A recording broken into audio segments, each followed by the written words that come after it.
De Maïmonide, le guide des égarés, troisième partie, chapitre 52. L'homme seul dans sa maison s'assied, se meut et s'occupe, comme il ne le ferait pas en présence d'un roi.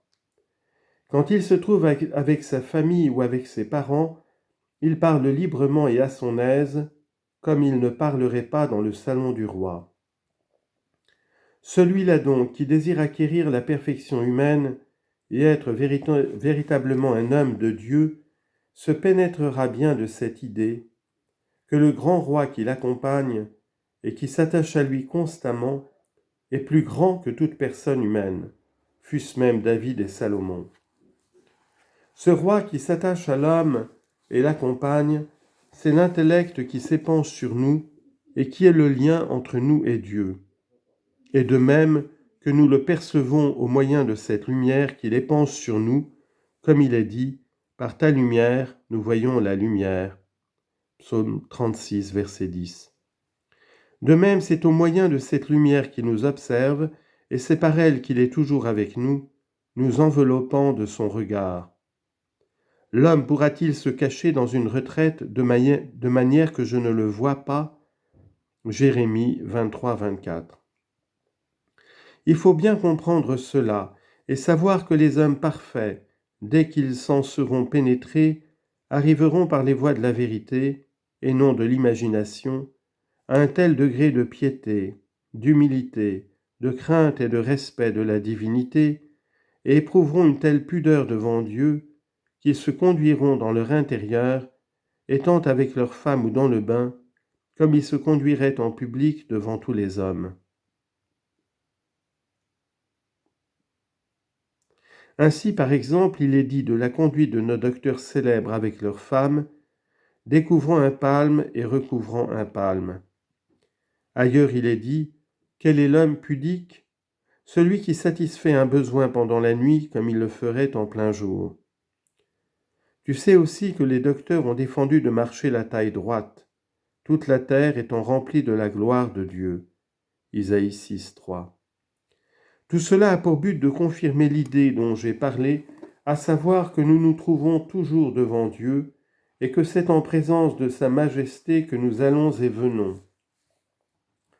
Les plus grands docteurs s'abstenaient même de se découvrir la tête parce que la majesté divine enveloppe l'homme. C'est pour la même raison qu'ils parlaient peu. Dans le traité Abbot, nous avons déjà suffisamment exposé pourquoi il est bon de parler peu, car Dieu est dans le ciel et toi sur la terre, que tes paroles soient donc peu nombreuses. Ecclésiaste 5.1. L'idée sur laquelle j'ai éveillé ton attention renferme aussi le but de toutes les pratiques prescrites par la loi, car c'est en se livrant à tous ces détails pratiques et en les répétant que certains hommes d'élite s'exerceront pour arriver à la perfection humaine de manière à craindre Dieu, à le respecter et à le révérer, connaissant celui qui est avec eux, et de cette manière ils feront ensuite ce qui est nécessaire.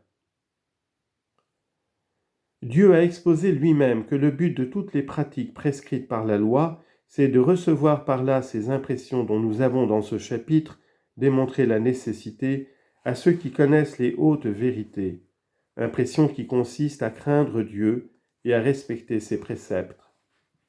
Il dit, si tu n'as pas soin de pratiquer toutes ces prescriptions de cette loi écrite dans ce livre pour craindre le nom glorieux et redoutable, l'Éternel ton Dieu.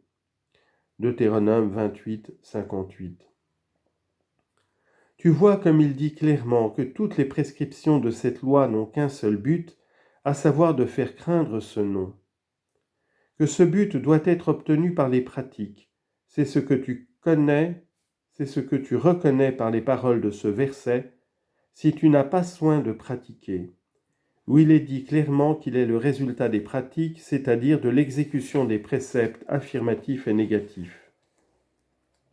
Quant aux idées que la loi nous enseigne, à savoir celles de l'existence de Dieu et de son unité, elles doivent nous inspirer l'amour de Dieu, comme nous l'avons exposé plusieurs fois, et tu sais avec quelle énergie la loi insiste sur cet amour, de tout ton cœur, de toute ton âme et de toutes tes facultés. Deutéronome 6, 5. En effet, ces deux buts, à savoir l'amour et la crainte de Dieu, sont atteints par deux choses. À l'amour, on arrive par les idées que renferme la loi sur la doctrine véritable de l'existence de Dieu. À la crainte, on arrive au moyen de toutes les pratiques de la loi, comme nous l'avons exposé. Il faut que tu comprennes bien cette explication sommaire. Chapitre 53. Ce chapitre renferme l'explication du sens de trois mots qu'il est nécessaire d'expliquer. Ce sont les mots Hesed, Mishpat et Tzedaka. Nous avons déjà exposé dans le commentaire sur Abbot que Hesed désigne l'excès dans toute chose, n'importe laquelle. Mais il est plus souvent employé pour exprimer un zèle de libéralité. On sait qu'être libéral se dit dans deux sens. C'est d'abord faire le bien à celui à qui on ne doit absolument rien. Deuxièmement, faire le bien à celui qui l'a mérité au-delà de ce qu'il a mérité.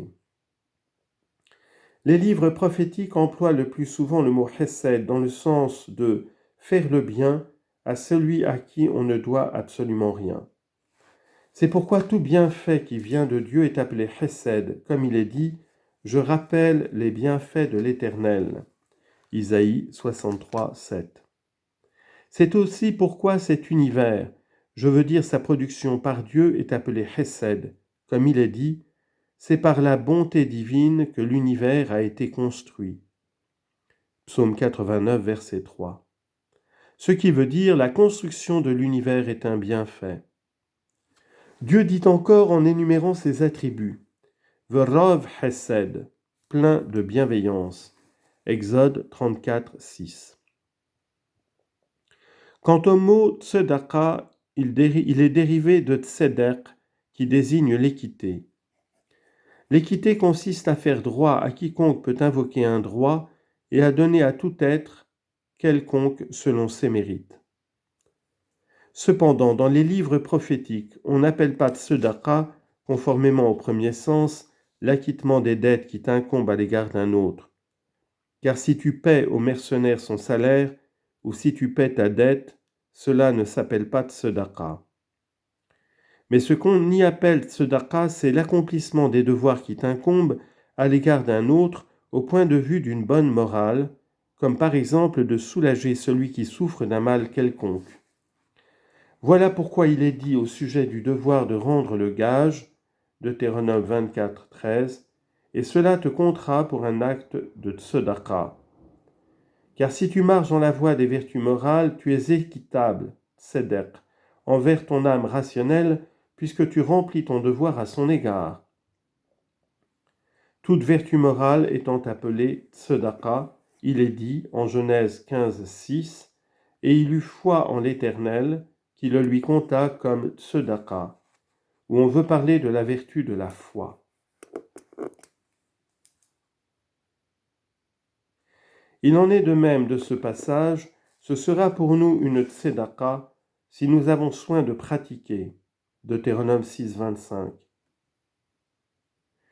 Pour ce qui est du mot mishpat, il désigne la sentence convenable prononcée à l'égard de celui qui est jugé, n'importe que ce soit à son avantage ou à son détriment.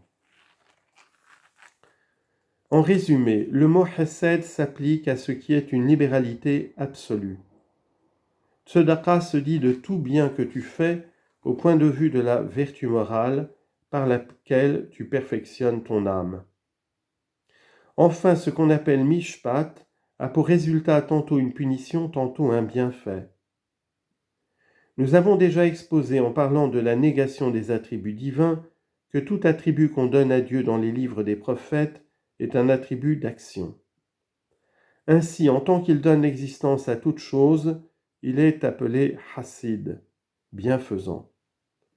Au point de vue de sa tendresse pour les faibles, c'est-à-dire en tant qu'il gouverne les êtres vivants au moyen de leurs facultés, il s'appelle Tzaddik, équitable. Enfin, au point de vue des biens relatifs et des grands malheurs relatifs qui surviennent dans l'univers, et qui sont un résultat du jugement émané de la sagesse divine, il est appelé Shophet, juge. Ces trois mots se trouvent dans le texte du Pentateuque. Par exemple, est-ce que le juge de toute la terre, Genèse 18, 25, et il est équitable et juste, Deutéronome 32, 4, plein de bienveillance, Exode 34, 6. En expliquant le sens de ces mots, nous avions pour but de préparer le lecteur au chapitre suivant.